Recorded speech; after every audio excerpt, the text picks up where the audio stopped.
Aren't you coming? No way.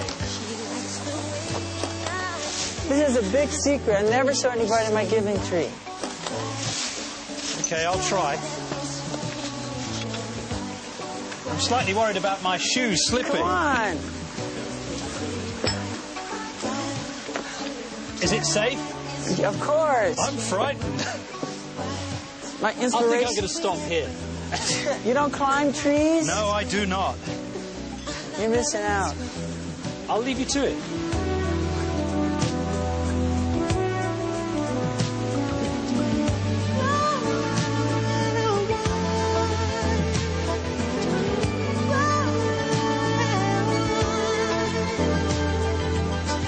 Looking out across the morning, when the city's heart begins to beat. I love climbing trees. I think it's my favorite thing. Having water balloon fights and climbing trees. I think that those two are my favorite. Don't you prefer making love or going to a concert, or you really mean that you prefer climbing trees and having a balloon fight? Yeah, water balloon fight. And you prefer that to anything else? Well, as my pastime fun, you know, can't compare it to performing. But other people play football, basketball. I like to climb trees.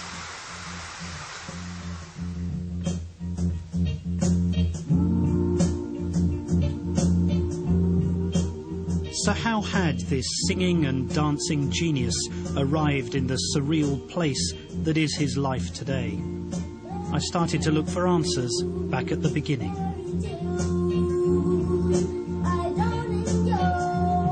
He played me his first single, Big Boy, which was released when he was just 8. By then, Michael Jackson had already been performing for 3 years.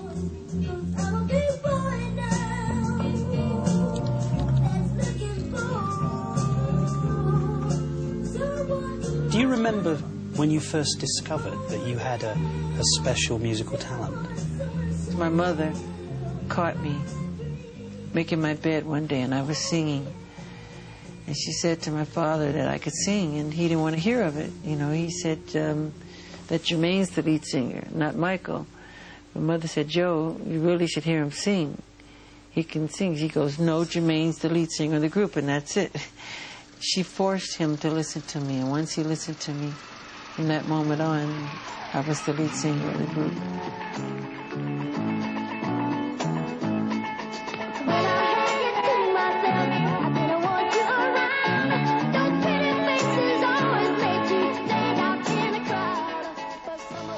My entire childhood, I remember people always saying to me, he's a 42-year-old midget.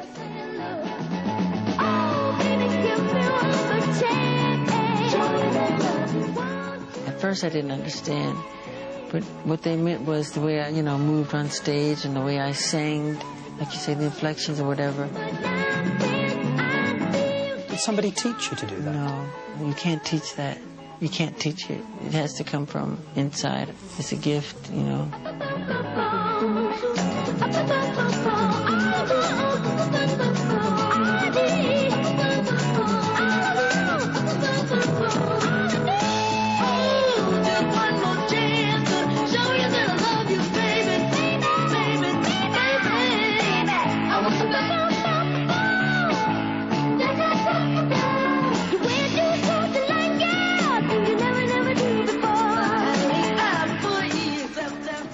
I remember precisely going to Motown Studios to record, and right across the street from the studio was a park. And I could hear the roar of the Little League team, and they were playing soccer and football and volleyball, and they were playing baseball. And I remember a lot of the times looking back and really hiding my face, crying.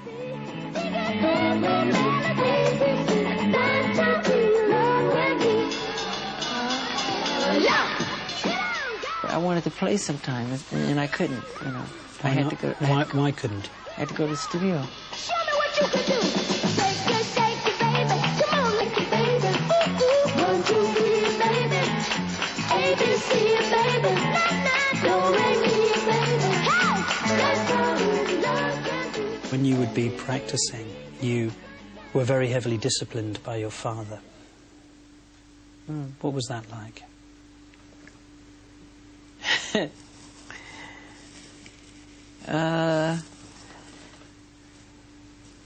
Well, I didn't have it that hard because he used me as the example. It was like, do it like Michael. You know, and he practiced us with a belt in his hand. And if you miss a step, expect to be... Just let me go back. You just said that you would practice the dance steps and your father would be holding a belt in his hand. Is that what you just said? Yes. And he would tear you up if you missed. And so we, not only were we practicing, we were nervous rehearsing because he sat in the chair and he had this belt in his hand. And if you didn't do it the right way, he would tear you up, really get you. And I got it a lot of times, but I think my brother Marlon got it the most because he had a hard time at first. And he tried so hard. And it was always, do it like Michael, do it like Michael, you know. But the others were very nervous, and I was nervous too, you know, because he was tough. How often would he beat you? Too much. Would he only use a belt?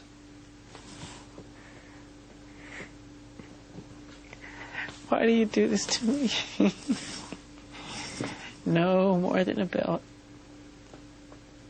What else would he use to hit you with? Ironing cords. Whatever's around. Throw you up against the wall as hard as he could. See, it's one thing to... But you were only a child. I know. You were a baby. I know. It's one thing to discipline. And you were producing successful records. I know. He would lose his temper. I just remember hearing my mother scream, Joe, you're going to kill him, you're going to kill him, stop it, you're going to kill him, you know, and I was so fast, you know, he couldn't catch me half the time, but when he would catch me, oh my God, it was bad. It was really bad. I looked up at the screen and couldn't help wondering what effect this violence had on young Michael.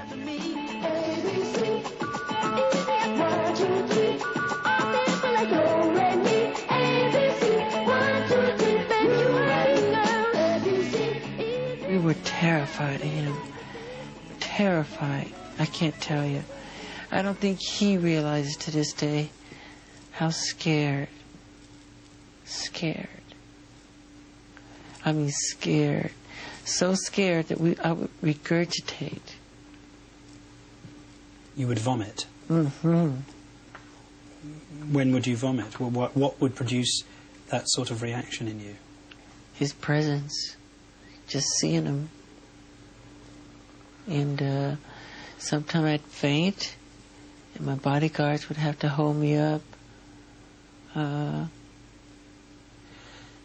When he was beating you, did you hate him? Yeah. Strong hate. That's why to this day I don't lay a finger on my children. I don't want them to ever feel that way about me. Ever. And he didn't allow us to call him Daddy. And I wanted to call him Daddy so bad. He said, I'm not Daddy, I'm Joseph to you, you know? And I totally forgive him for all of it, you know. You have to. But I don't allow my children to call me Michael. I say I'm Daddy. It's just the opposite. So when people say the abuse, that's not true. That's not true at all.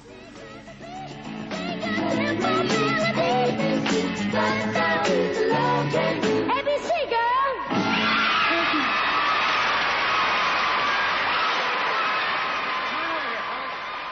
30 years on, the memories seemed as raw as ever. But there was little time now for reflection.